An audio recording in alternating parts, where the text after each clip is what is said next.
All right, so this week there have been multiple sexual misconduct allegations that has resulted in resignations in Congress. And I want to take a look at what many are saying is actually happening in the background because the mainstream media is not covering it. And it's very interesting to understand it as a non-truth seeker. So let's take a look at what the overarching theme or this strategy is from a white hat big picture perspective. So the person that's taking up the majority of the news in Congress is Eric Swalwell. And so this is CNN, and I know it's cringe to listen to it from a conservative perspective, but just listen to what they have to say. We have breaking news. Congressman Eric Swalwell has just announced that he is resigning from Congress. Let's go right to CNN's Mano Raju on Capitol Hill. Mano, what are you learning? Yeah, this is happening very rapidly. Just moments ago, Eric Swalwell posting on X that he plans to resign his seat that he is occupied representing the Northern California district, and saying so in the aftermath of these very serious allegations of sexual misconduct, including an allegation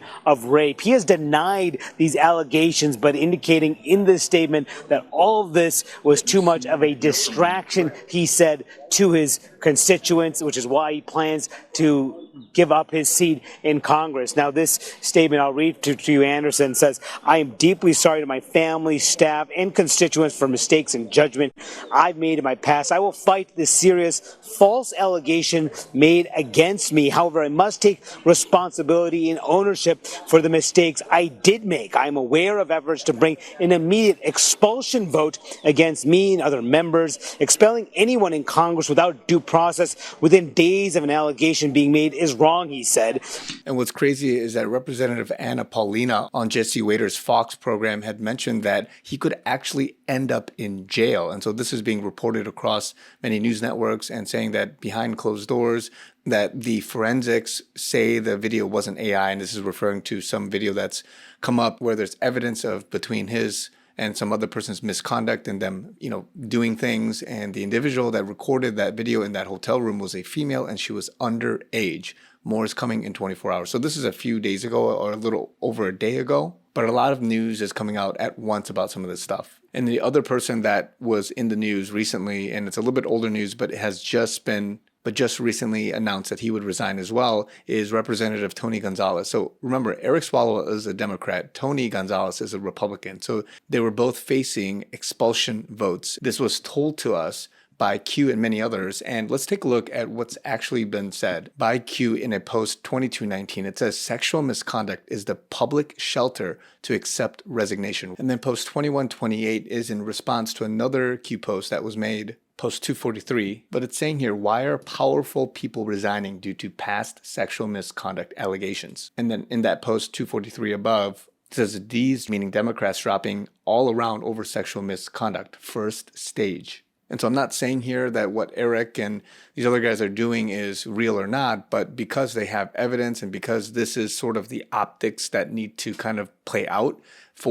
to accept their resignation for bigger things. And that sounds super conspiracy and crazy like in the background. But this is, as 2219 says, is the public shelter so that they would accept the resignation, they would actually step down. And this is what's happening. So who knows what else they have on many of these people. But what's very clear is there's going to be a pattern of people resigning and stepping down. And you're seeing a lot of people not opting for re-election to Congress. So what's also interesting is that within a day, President Trump mentioned this on Truth Social. He said, "I'm working very hard with our great speaker, Mike Johnson, along with Chairman Jim Jordan and Chairman Rick Crawford to get a clean extension of FISA 702 through the House of Representatives this week. I'm asking Republicans to unify and vote together on the test vote to bring a clean bill to the floor. We need to stick together when this bill comes before the House Rules Committee today to keep it clean.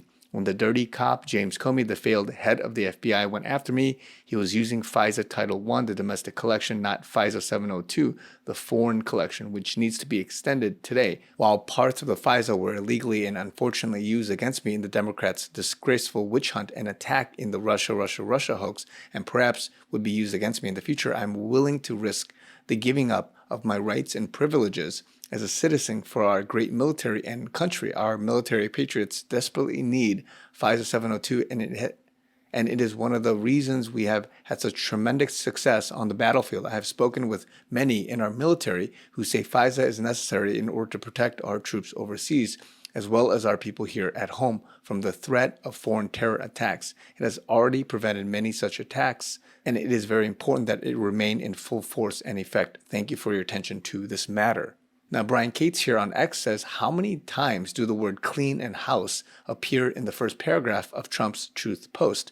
Clean was said 3 times, house 2 times. So post 1123, clean house in that sense meant White House, NSC, which is National Security Council, etc. And then post 2937. Once you leave the matrix, you can see the long game. And take a look here at post 1123. The main line here is a clean house is very important. And he's surrounded by generals. And then post 2937 says, why have there been no arrests? Why have specific dates been mentioned only to see no action? Define game 3. Why must disinformation be provided? Define open source. Define public purview.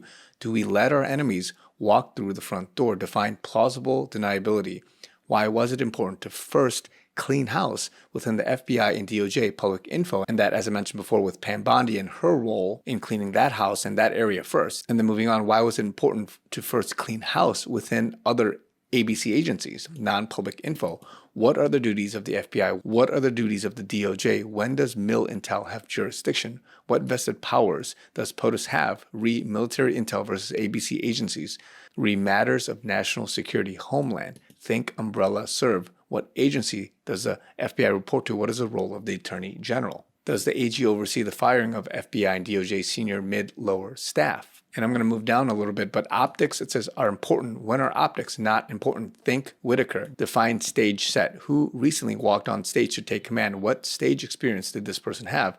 Think Bill Clinton impeachment. Has a stage been cleaned and cleared for the next performance? If the stage is clean, can the performance begin? So again, the idea here is that there's a long game and that there's a whole operation going on behind the scenes to get and catch some of these bad actors that have been on both the D and the R side, that they have to clean house for in order to have and save the republic and have the democracy back to the people, to have this states, the United States of America, be saved again. And so there's stuff going on behind the scenes. It's being reported at face value so that certain optics can come about, and then behind the scenes, other things are happening. So this is the idea. It's a long-term strategy, and that other things need to play out first, and then you're going to see other things, resignations, you're going to see people swapping out, you're going to see midterms and all these different things, so that eventually there will be justice. There'll be things that, of course, as we all know, with certain people, there will be mass arrests and prosecutions and all that stuff, but it's a sequence. And what you're seeing at face value as is being reported right now is one thing, but expect more to come. So in this instance with sexual misconduct and other stuff, I'm not surprised if there's going to be more people and they're not going to want to go for re-election. And so let's see what happens in the next few weeks, next few months. But again, it's a different take. There's a lot of conspiracy-esque to it with Q and many other things. But again, as I've always said, there's more than meets the eye. So let's see what happens. So keep praying, stay vigilant, and be very cautious with how news is being given and how you're digesting it. So more to come, guys. Let me know what you guys think in the comments down below. Also, if you guys want to help me out, I would love it if you guys can help me reach my financial goal for this month. We are listener supported, and would love it if you guys would partner with me towards the goal. Every little bit helps towards what me and my ministry and the work we're doing behind the scenes is. And I would love to keep myself and everything else afloat. So please consider it. All the information is down below in the description. You can check out givesendgo.com/chrisyoonyt or PayPal, Zelle, Venmo. Love you guys. Thank you guys so much.